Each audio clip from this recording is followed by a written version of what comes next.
Nature's Archive podcast, a Jumpstart Nature production. Have you ever thought about how or why natural areas like state or county parks, open space, or wildlife refuges were set aside and saved?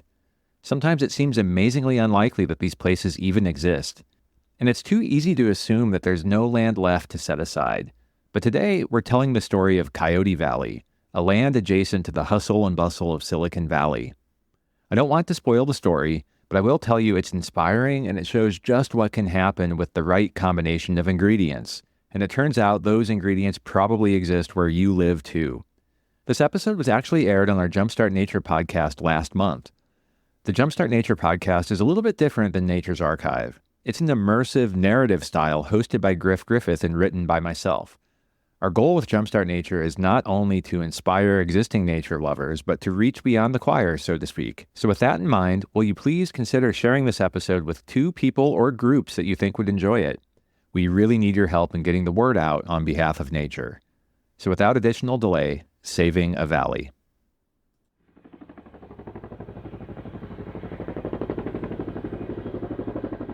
On a crisp morning in 1983, Steve Jobs was on a mission. A helicopter carried him high above the rolling green hills just south of Silicon Valley as he searched for something that would change the future of Apple computers. With him was an Apple vice president and a real estate consultant. Their objective? Find a new headquarters for the rapidly growing computer company. Jobs had found his site, the lush grasslands and oak savanna-covered hillsides of Coyote Valley. Soon after, Apple owned the land, and it looked like the headquarters project was off and running. The Coyote Valley landscape has captured my heart.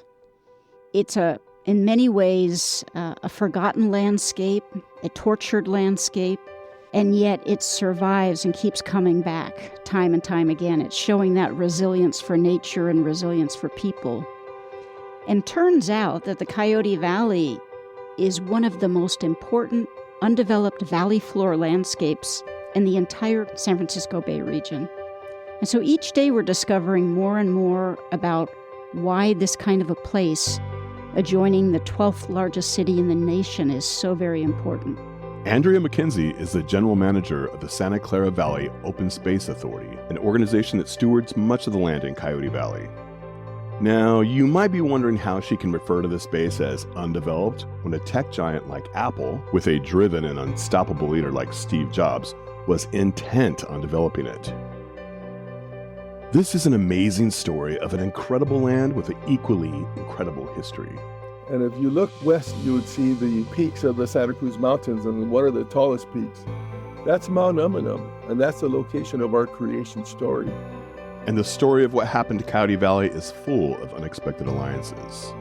I jokingly suggested that he should start donating to support all of the work that they were creating for me and the team. Well, wouldn't you believe it? They've been an annual donor ever since. A little luck. One of the things I noticed is that every time a Coyote Valley development started getting some momentum, the economy would crash, or there'd be a tech crash, and the plans would go away for a few years. And incredible perseverance. Yeah, it was hard, but at the end of the day, we were working in community. Coyote Valley's story is one of hope and inspiration, and it's a model for nature conservation of all kinds.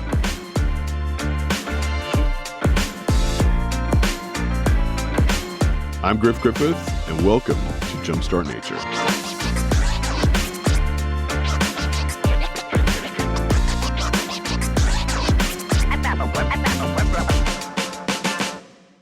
Okay, you're here, listening to Jumpstart Nature. That tells me one thing. You are a nature lover, and I bet there's a landscape near you that you absolutely cherish. It might not be famous, it might even be overlooked. Its beauty and importance, unnoticed by most. But you see it, you feel it. You have a deep personal connection with that place. We all have these places. But my next question is the most important one. Is that land that you love threatened by habitat loss, human encroachment, or construction? Is that land protected? If not, why not? But first, let's paint the picture of Coyote Valley a bit more to make it real for you. I moved to San Jose in 2011. So San Jose is considered the heart of Silicon Valley, where tech companies employ hundreds of thousands of people. It's part of the greater San Francisco metro area, which is home to nearly 10 million people. After I moved here, I hiked a hill very close to my house, and I noticed this vast open space to the south. It was a valley with a mosaic of landscapes. There was agriculture, a river running through the middle of it. There was a massive wetland full of water just over the hill from where I lived. It looked beautiful. I wondered why it hadn't been built into suburbs and business parks like the rest of Silicon Valley. The iconic US 101 highway bisects the valley, but I was drawn to that wetland. I wanted to go explore it.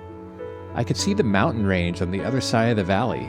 It's called the Diablo Range, and it was poking its way across the valley floor, almost connecting to the Santa Cruz foothills on the other side. And the hills were dotted with massive and ancient oak trees, bay trees, buckeye trees, and so much more. I slowly realized I'd lucked into moving to what was perhaps the last suburb to have been built next to Coyote Valley. That's Michael Hawk, who you probably know as the founder of Jumpstart Nature and the producer of this podcast. He's been telling me stories about Coyote Valley for years and that we had to do a podcast episode about it. Well, he convinced me. So we're here today to show you why you should know the story of this land. So I grew up next door to my grandparents, and they came here during the Great Depression. Well, my grandpa did. He was actually a migrant farm worker from New Mexico. And so he would take me places to show me what Santa Clara County looked like before it was Silicon Valley. One of the places we would come to was we would keep driving south out of San Jose and to Coyote Valley, and he'd be like, Nicholas, this is what Santa Clara County used to look like. This was a paradise before it all got developed, and this is your glimpse of what it was before. And it just really fascinated me. I was like, wow, this place still exists. My name is Nick Perry, Coyote Valley Project Director for the Santa Clara Valley Open Space Authority. Nick has a deeply personal relationship with this paradise.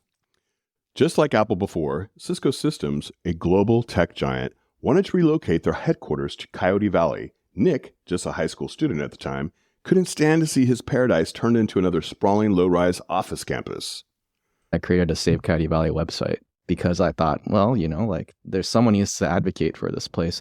When I created my little website, it got a lot of attention. And as a teenager, I was getting emails from people who were angry at me. I was just rereading some of them because I printed them out and put them in this folder that I've had since high school. But some of them were like, how could you stop progress? Politicians and real estate moguls like to call this development. Take some useless land and make it useful, develop it.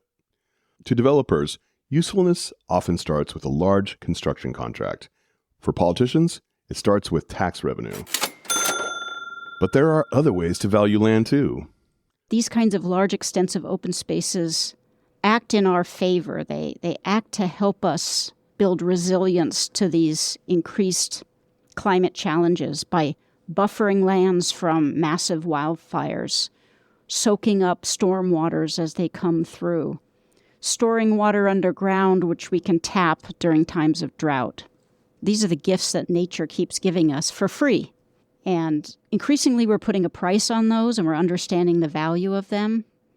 But it's really important to educate the broader public and decision makers so that piecemeal decisions aren't made that undercut these services that nature is providing us. That's Andrea McKenzie again.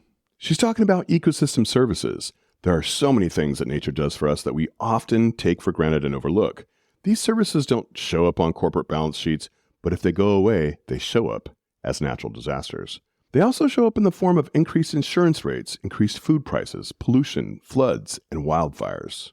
But it's easy for a developer to discount or ignore these free services when advocating for their projects.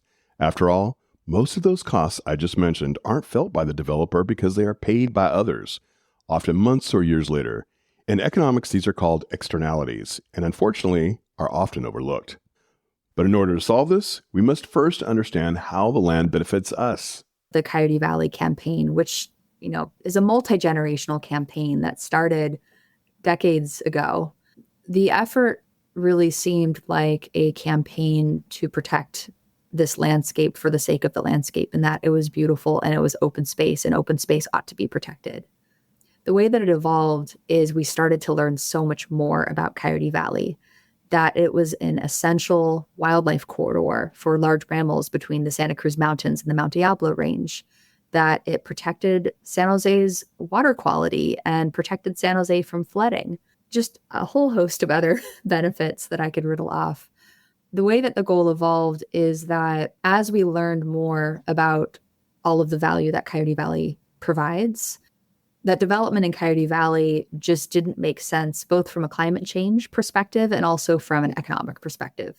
Megan Fluke, who we heard from in the intro, is the former executive director of Green Foothills, a nonprofit that advocates to protect open space and natural resources in the South San Francisco Bay Area. Green Foothills was among many other local advocacy organizations that have played a critical role in working to protect Coyote Valley. But ecosystem services aren't just about the economic benefits of nature. It also includes the cultural and spiritual benefits. My name's Valentin Lopez, and I'm the chairman of the Ama Mutsun Tribal Band. And I'm also president of the board of directors of the Ama Mutsun Land Trust. Our Ama Mutsun Tribal Band is comprised of the descendants of the indigenous peoples that were taken to missions San Juan Bautista and Santa Cruz. Our territories began at the very southern end of Coyote Valley. History identifies our tribe as hunters and gatherers, and that's quite insulting, and nothing can be further from the truth. Our people were very active stewards of the land. You know, our creation story takes place just directly west of Coyote Valley. And if you look west, you would see the peaks of the Santa Cruz Mountains, and one of the tallest peaks. That's Mount Umunum, and that's the location of our creation story. And in our creation story, Creator gives us the responsibility to take care of Mother Earth and all living things.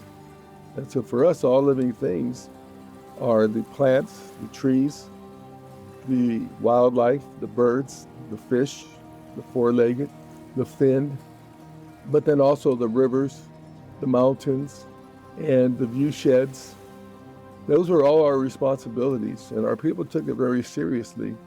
We had the responsibility to ensure there was adequate foods for the fish, for the migrating birds, for the deer, the elk, the bear, etc. That was our responsibility to take care of those cultural resources, those food resources for all species. The depth of connection that indigenous people have with this land is hard for most non-indigenous people to fathom, and modern society is often dismissive of traditional ecological knowledge because it doesn't use the same terminology as Western science and isn't written up in pricey academic journals. When I was in college, I went and looked at the word science, and because I knew archaeology and chemistry or biology, I understood what those words meant, but the science, what the heck did science mean? So I went to the library and looked it up, and science is the study of knowledge. And so when I look at it that way, all of our ancestors were scientists. They studied how the plants interconnected, how they worked. They studied about the winds. They studied about the rains. They studied about the fog, the shadows. We knew that when the insects nested in the ground, what the nesting periods were so we wouldn't burn during that time. Science is one of those terms we hear and use all the time. But I decided to look up the definition just like Chairman Lopez did. Here's what I found. The systemic study of the structure and behavior of the physical and natural world through observation, experimentation, and the testing of theories against evidence obtained. Over thousands of years, indigenous people had to study, observe, experiment, and test in order to thrive.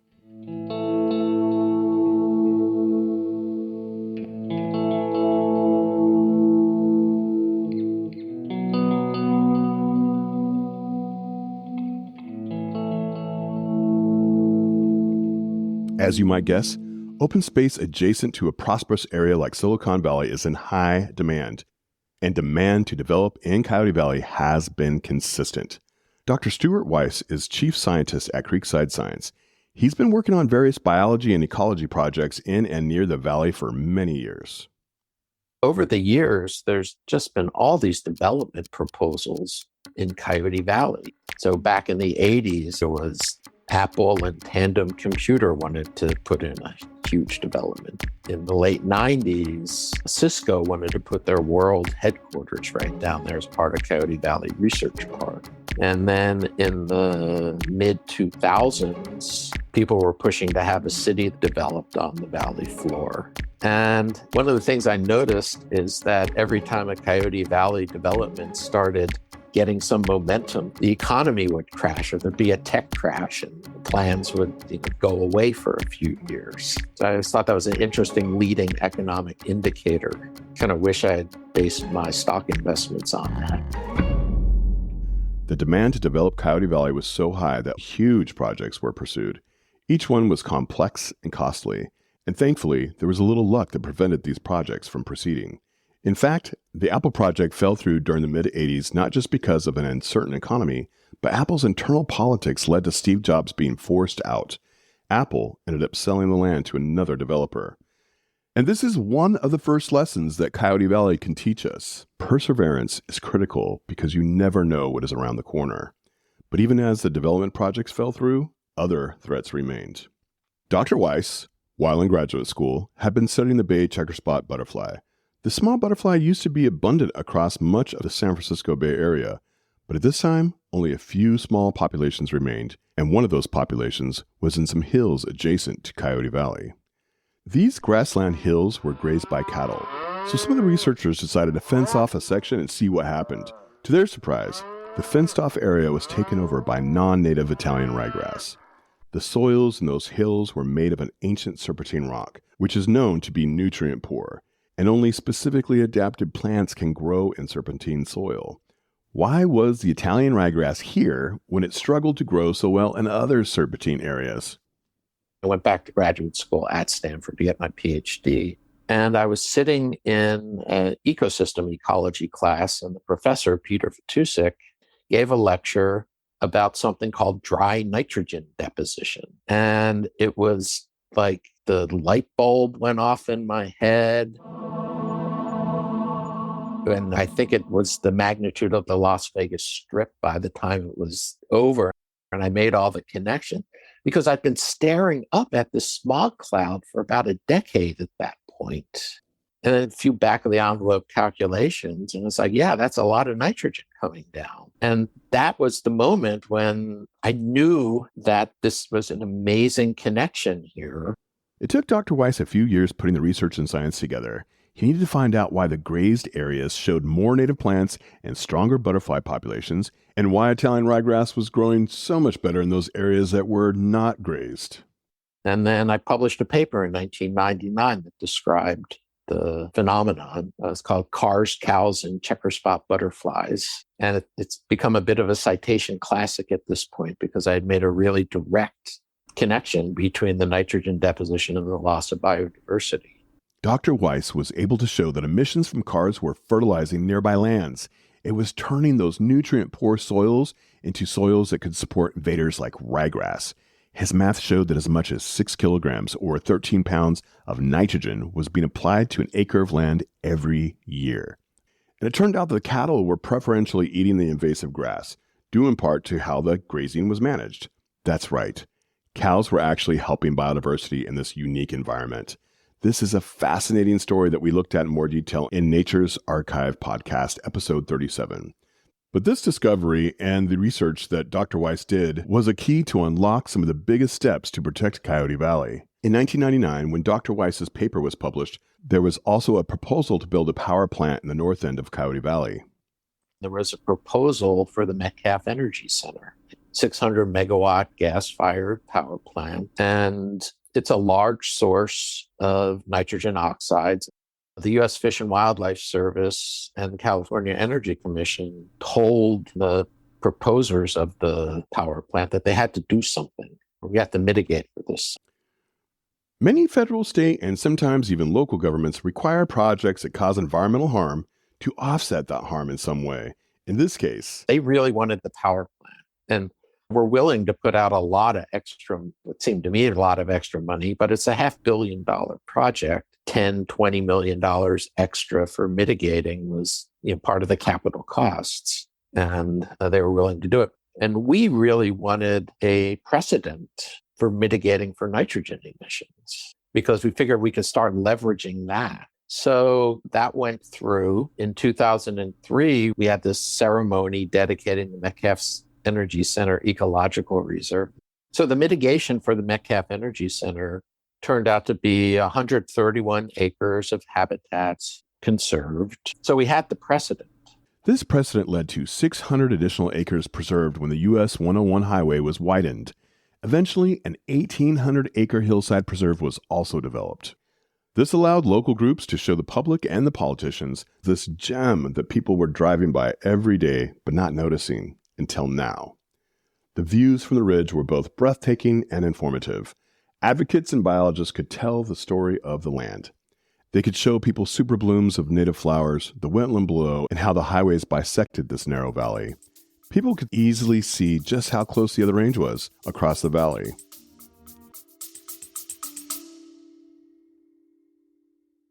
Hey, Michael here. I'm sorry to interrupt, but nature needs your help, and so do I. Jumpstart Nature, my education and conservation organization, is at a bit of a crossroads. We're still awaiting the IRS's review of our nonprofit application, and since we filled out the long form, it means it takes several months for that to happen. So we're in limbo for another few months. While we wait, we still need your financial support, perhaps more than ever, because we're taking on additional expenses to operate while we wait for the official designation. So the easiest way to support us is by becoming a patron on Patreon, and you can do that by going to jumpstartnature.com/Patreon, spelled Patreon.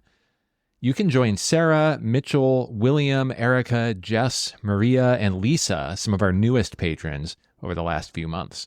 And you can do this for as little as $4 a month and cancel anytime, and along the way you'll get a few perks as well. If Patreon isn't your thing, we also offer merch and a direct donate option too. Just check out the website. I hope that you can help, and thanks for being part of our movement. One of the earliest discoveries about Coyote Valley and why it was and is an irreplaceable landscape is we realized that it was the last viable land connection or bridge connecting the Santa Cruz Mountains and the Diablo Range. 1 million acres of habitat in those two ranges. The success of those habitats depends on the gene flow and wildlife being able to move between those two mountain ranges. So by protecting it, it's the missing puzzle piece that allows us to avoid extinctions and to improve the biological conditions for many, many species, some of which are found nowhere else in the world. And it's easy for people to understand. It's compelling. You have charismatic megafauna, as we like to call them, the mountain lions and the bobcats and the foxes and the golden eagles and the bald eagles that are all active in this landscape.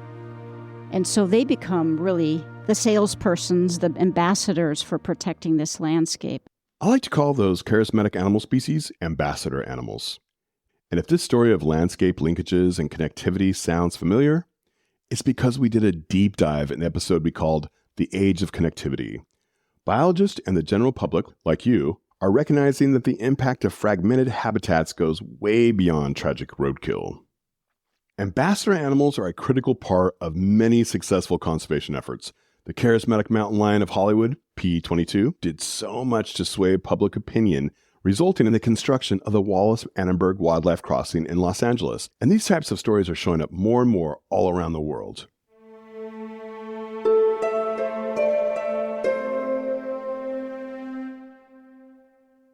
Right now, we have about 1,500 acres of the valley floor permanently protected. That's 1,500 acres protected, in addition to a few thousand acres in the bordering hills. The Santa Clara Valley Open Space Authority sees a bright future ahead, but protection of this landscape is just one important step in Coyote Valley's journey. They are developing a comprehensive master plan that incorporates land use, agriculture, habitat restoration, and access. And to do this well, they are engaging with the public, landowners, the Ama Mutsun, and other local tribes, as well as other users and stakeholders. Many more steps lie ahead. Some of the improvements will happen quickly, but some habitats may take years or even decades to fully recover. Native American ethos and philosophy is that we should be thinking 7 generations ahead. And conservationists know this. They feel it in their bones that we must be thinking long term. Remember earlier when I asked you about the local landscape that you love? chances are it needs some help just like Coyote Valley. And there are so many lessons to be learned from this story. So what lessons can our guests share from this experience in Coyote Valley? We already mentioned the importance of perseverance, even when times look tough. Unexpected turns led to development projects falling by the wayside. Megan Fluke elaborates on this. What was surprising was that at some point we realized that the energy to pave over Coyote Valley and industrialize Coyote Valley really was just coming from a handful of people who had hopes for an industrial and urban city on this landscape. It almost felt like the Wizard of Oz, for those that know that story. Once we looked behind the curtain, this seemingly, sort of formidable opposition that we couldn't really grasp, but we didn't really know where all this, energy was coming from. This opposition really wasn't as powerful as we thought. The campaign to protect Coyote Valley not once felt hopeless. It felt hard. It felt overwhelming, maybe confusing at times, but not hopeless. We pushed through and we persevered because that's what advocates do, and we had the community on our side. Getting the community on your side is another critical lesson. Ambassador animals can help with that, but you need to be sure people are connected to the land and the vision. One way that we found to keep people energized is connecting them to the land. One of my favorite quotes is from the naturalist and writer Obi Kaufman. People protect what they love and love what they know. The way that I've found that's helpful to keep people energized is through education and community connection. And frankly, having a good fight every so often also energizes people too. We started taking people up to Coyote Ridge to see it. In 2003, I invited all of the elected officials in Santa Clara County to come take a tour. And we had it set up so they would show up. We'd shuttle them to the top in our four-wheel drive vehicles, and we'd have them for a few hours. We'd feed them like this gourmet lunch. Then we'd send them on their way back down the hill. And it was transformative. We ended up with some real champions in the elected bodies who realized that, hey, we're Santa Clara County, we do things right. Finding champions is also critical, whether it be elected officials, energetic advocates, or existing landowners. Coyote Valley is an amazing place for agriculture. It has great soil, good weather. Agriculture definitely faces economic challenges, but there's really great potential to help reestablish local agriculture in places like Coyote Valley.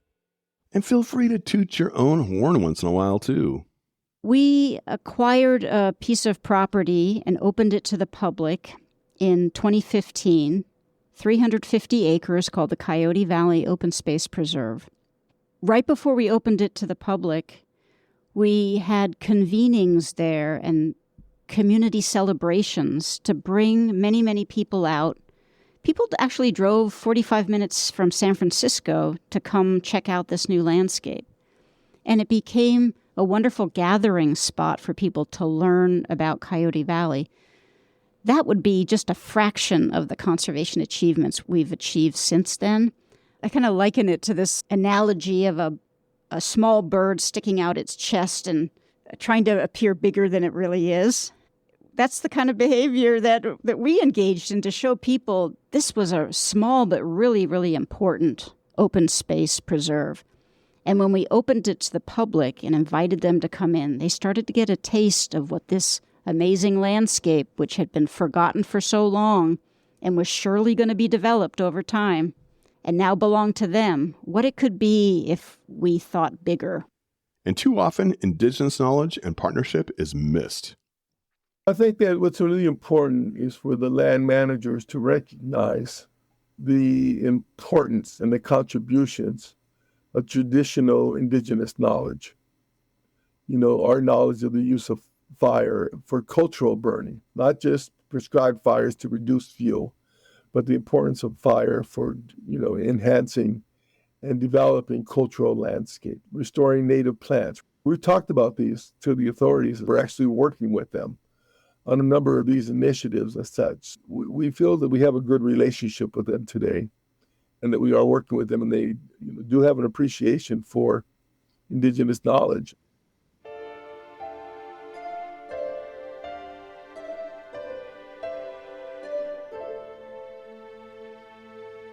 I'd like people to recognize that we suffered through the 3 brutal periods of colonization that were very difficult to us. And we want people to know that we do not look at them as being the perpetrators to what happened to us. We don't blame them. But what we ask is for them to recognize how much they benefited from that horrific history, and to recognize that the tribes today, especially the unrecognized tribes, but all tribes today, to work with tribes to help them restore their culture, restore their spirituality, restore their identity, and restore their landscapes, and to work with us to heal and recover from the past. And there's a number of ways they can do that, by supporting tribes in a lot of ways. But like, say, for example, our land trust is a nonprofit. We can only do so much work according to the amount of money that we can raise. And so they can help our land trust through donations. That would go a long way to helping Mother Earth and helping our tribe. And we need to remember an important saying in conservation. Advocates at Green Foothills like Brian Schmidt and Lenny Roberts would tell me, the wins are temporary, but the losses are permanent. The wins are temporary because there's always a new push to develop or purchase land or rezone it. If you look back at the history, Coyote Valley was, I think, first zoned by the city of San Jose for development in 1960 in the general plan. And then in 1975, they rezoned it back to agriculture because, people started to advocate that maybe it wasn't best to continue to sprawl out. But then in 1984, they rezoned it back to development when companies like Apple wanted to build here. And that was the case until 2021. So tides can change. That's perhaps the last lesson of Coyote Valley. It's important to constantly remind people of the value of their land because it's all too easy for it to be taken for granted. As Megan Fluke said, the wins are temporary, but the losses are permanent. So think about the special land near you and what you can do to support it. Which groups can you join? Which city council meetings can you attend? Perhaps you can organize a hike, bird walk, or BioBlitz to show others the value of the land. Just get started. And big thanks to our guests today, Andrea McKenzie, Megan Fluke, Nick Perry, Stuart Weiss, and Chairman Valentin Lopez. Chairman Lopez mentioned the Amamutsan Land Trust. I love land trust because they give us another opportunity to connect, to save, to be a hero, to have a relationship with the land. You can learn more about the Amamutsan Land Trust at www.amamutsanlandtrust.org. We have links to them and all of our other guests in the show notes at jumpstartnature.com/podcast. We also post a transcript of this episode and many other resources to help you jumpstart your own personal journey to help the environment. See you next time. The Jumpstart Nature podcast was created, written, and produced by me, Michael Hawk, and our host and co-writer is Griff Griffith. Thanks for listening.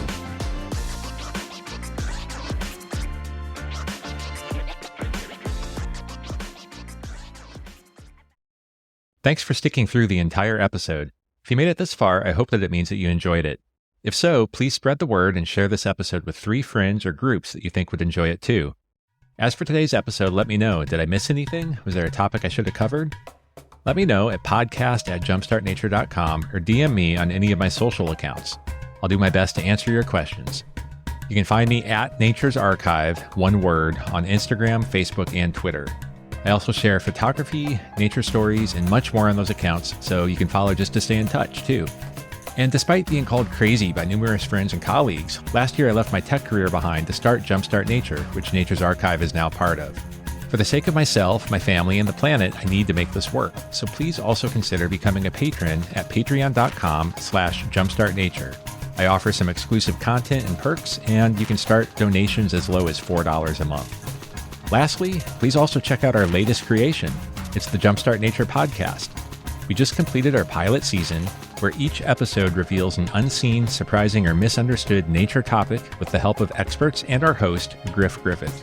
It's entertaining and inspiring, and even reached number 3 on the Apple Nature podcast charts. There's much more on our roadmap, but we need your support, so check out jumpstartnature.com for more details. Thank you.